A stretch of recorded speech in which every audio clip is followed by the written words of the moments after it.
অবস্থা?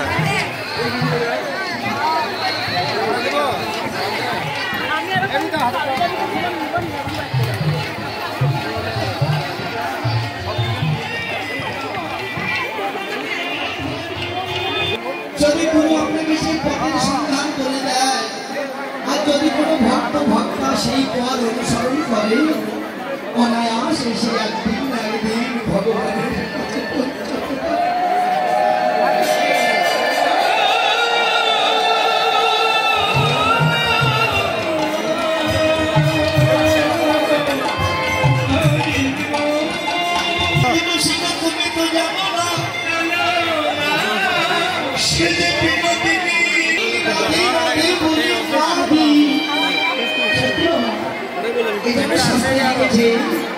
ঈশ্বরের প্রতিজ্ঞা এক আসে পূর্ব হইতে শ্রী চরিত্রে ভগবান কৃষ্ণ কৃষ্ণ ভজন করেছে।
ভগবানের সঙ্গে প্রত্যেকদিন পড়া দেখিয়ে দিচ্ছে, আপনার ছেলে বাড়ি আসে পড়লো না, পাশ করতে পারবে তো?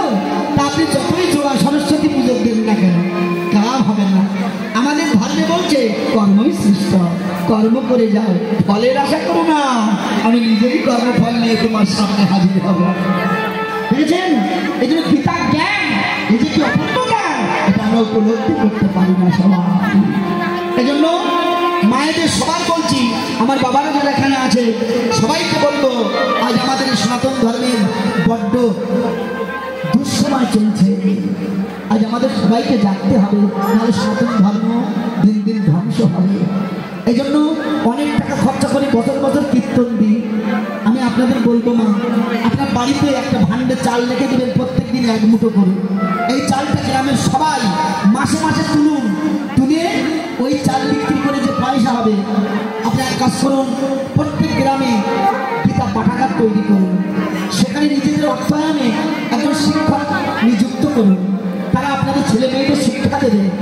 যে ছেলে মেয়েদের জন্য আপনাদের চিন্তা, ছেলে মেয়ে স্কুল কলেজে গেলে আর বাড়ি আসবে না চিন্তা থাকে, গীতা শিক্ষা দিন। ওর বইয়ের দাগে কতগুলো বইয়ের সঙ্গে একটা গীতা ঢুকিয়ে দিন। ওই ছেলে যেমন পাবে, ওই মেয়ে যেমন ভাবে স্কুলে যাবে, আবার তেমন ভাবে ঘরে ফিরে আসবে। কেন জানেন? ভগবান বলছে আমি এই গীতার জ্ঞানকে আশ্রয় করে ত্রিজগৎকে প্রতিপালন করে থাকি। গীতাও যা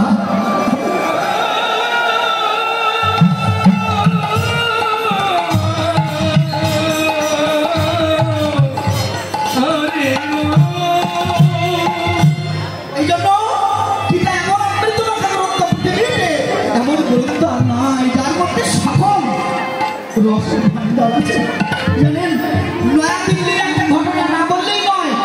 একটা অত্যন্ত অর্থশালী ব্যক্তি, দুজন ভালোবাসা করে বিয়ে করেছিল, অপূর্ব দেখতে সেই রকমই, কিন্তু কালক্রমে ভগবানের কলিরা অল্প দিনে তার স্ত্রী বিয়োগ ঘটে।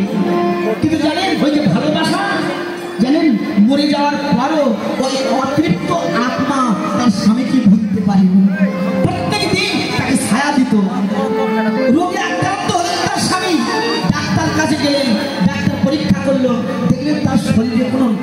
রোগ নাই, অথচ রক্ত শূন্য হয়ে যাচ্ছে দিন দিন। সবাই ডেকে বলল, আপনার ভিতরে যে কোনো রোগ নাই, অথচ কেন আপনার এই অবস্থা জানেন? আপনার মৃত্যু খুব সংকটে। জানেন, ওই ধনী ব্যক্তি তিনি বাজার থেকে আসার সময় 20 বড়ি কিনেছিলেন, যে ধুকিয়ে ধুকিয়ে বলার সেই একেবারে মরাই ভালো। ওই 20 বড়িটা পকেটে করে এনে যখন বাড়ি ঢুকলেন, খাবেন, যেই মাত্র কাগজটা খুলে বড়িটা খেতে যাবেন, এমন সময় অতৃপ্ত আত্মা বাইরে থেকে চিৎকার করছে, তুমি ওই কাগজ ফেলে দাও, ওই কাগজ ফেলে দাও, আমি ঢুকতে পারছি, তুমি ফেলে দাও। চিৎকার করতে করতে আত্মা পালিয়ে গেল। মনে মনে চিন্তা করলো, যাকে কোনোদিন কত বাধা দিয়েও আসতে পালন করতে পারিনি, বাধা দিতে পারিনি, আজ কিসের ভয়ে সে পালিয়ে গেল? লক্ষ্য করলেন, ওই 20 বড়িটা যে কাগজে ছিল, ওই কাগজটা অন্য কোনো কাগজ নয়, গীতার একটা কাগজ পাতা, একটা গীতার পৃষ্ঠা। ওই পৃষ্ঠার জন্য প্রেতাত্মার ভিতরে প্রবেশ করতে পারেনি। গীতার কি তত্ত্ব দেখেছেন? সত্যি বাবা, এটা কোনো বানানো গল্প নয়, জানেন, এটা বেশি দিনের ঘটনা নয়। তাহলে ভাবুন, গীতার এমন শক্তি। এই জন্য গীতা